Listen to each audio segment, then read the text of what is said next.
Good morning, good afternoon, and good evening mga boss. Tayo po ngayon ay magpapatubig ng ating munting kalamansian. Samahan niyo po ako. Tayo po ay magpapatubig ng ating kalamansi ang kinabubuhayan natin. At ako po ay nagpapasalamat dahil may tubig po ngayon libre. Kasi po kami ay pinapump po namin dito ang aming kalamansiang ito. Kami may gumagastos po ng libo-libo. Yan po siya Yan po siya ang pump namin Kasi wala nga pong tubig. Kasi itong aming ito kahuli-hulihan na pong portion po ng lupa, ng kalawakan po dito. Papakita ko po sa inyo. Ito yung aming katabi namin mga palayan.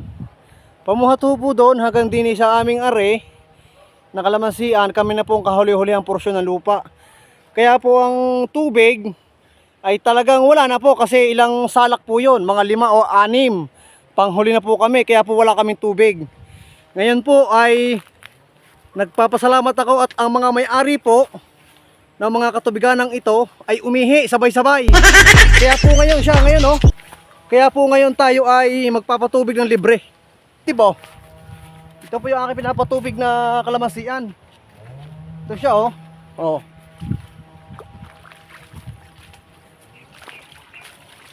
Ito po Ako po yung nagpapasalamat kayo sa mga may-ari po ng mga tubigan dito sa amin. At sabay-sabay po silang umihi. Kaya po gayon nakalibre po kami ng tubig. Di ba? Ang laking bagay po na sabay-sabay sila naihi. Shoutout po sa maraming may-ari po ng lupain dyan sa unahan namin. Salamat po sa tubig at nakalibre ng maraming pera. Thank you Lord!